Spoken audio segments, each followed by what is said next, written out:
সিরাজগঞ্জ সদর উপজেলার শিয়ালকোল ইউনিয়নে অবস্থিত অ্যালবার্ট এনার্জি সিএনজি ফিলিং স্টেশনে 12 ফেব্রুয়ারি গভীর রাতে দুর্বৃত্তদের হামলা ও ভাঙচুরের ঘটনা ঘটেছে, যার ফলে স্টেশনটির গ্যাস সরবরাহ সম্পূর্ণ বন্ধ হয়ে গেছে। কয়েকটি সিসিটিভি ফুটেজে দেখা যায় গভীর রাতে 10 থেকে 12 জনের একটি দল মুখে গামছা বেঁধে গ্যাস পাম্পে হামলা চালিয়ে ভেঙে ফেলছে গ্যাস সরবরাহের সরঞ্জামাদি।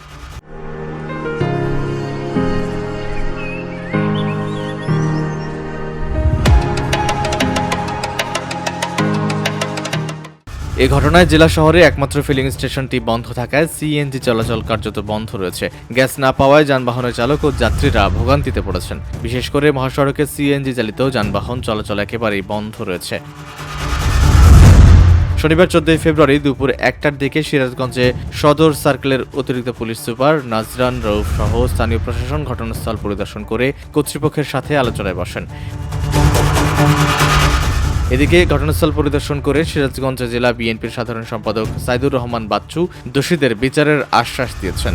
গ্যাস পাম্পের শিফট ইনচার্জ কিরণ বলেন, সিসিটিভি ফুটেজ স্পষ্ট না থাকায় মামলা নেয়নি প্রশাসন। ঘটনাস্থল পরিদর্শন করে এ বিষয়ে সাংবাদিকদের সাথে কথা বলতে রাজি হননি জেলা police super. VOD Bangla news desk.